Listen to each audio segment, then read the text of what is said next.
बेलायऊ चमेली के सुंदर फुलवा मालिनी गुछै सुंदर हार रे ललनवा मालिनी गुछै सुंदर हार रे ललनवा बेला चमेली के सुंदर फुलवा मालिनी मऊरा बनावै रे ललनवा अरे मालिनी मऊरा बनावै रे ललनवा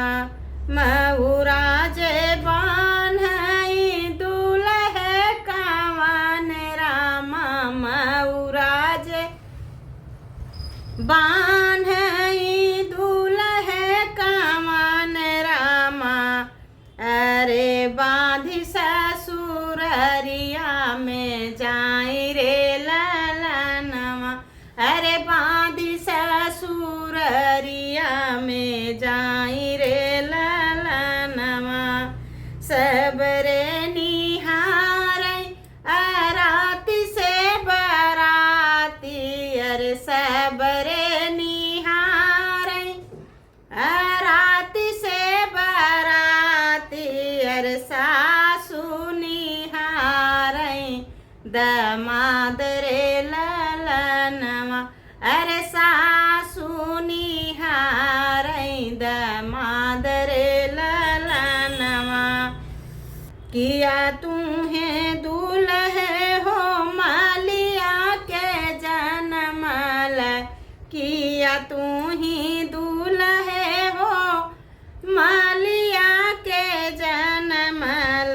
किया मलिया बाप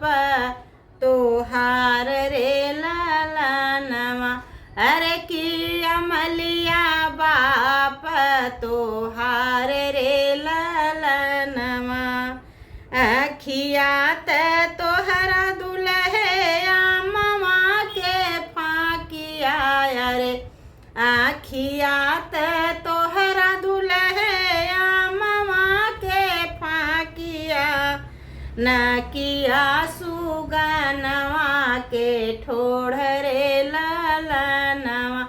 अरे न किया सुगनवा के ठोड़ रे ललनवा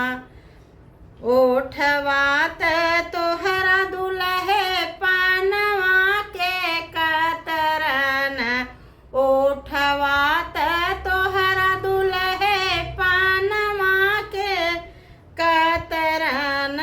दतवाया नारे के दान रे ललनवा अरे दतवाया नारे के दान रे ललनवा पौआ ते तोहरा दुल्हे के तली के पटवा अरे पाऊआ ते तोहरा दुल्हे के तली के पटवा अरे हाथवा ते मोरे का पंख रे ललनवा अरे हाथवा ते मोरवा के पंख रे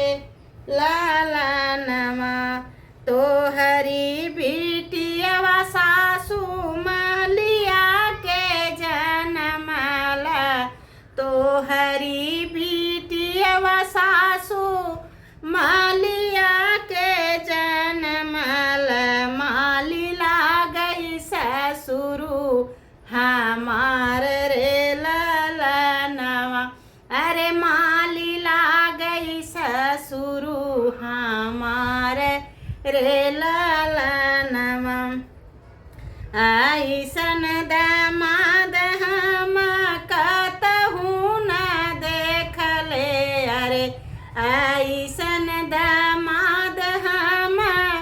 कतहु न देखले त सासु के देई जवाब रे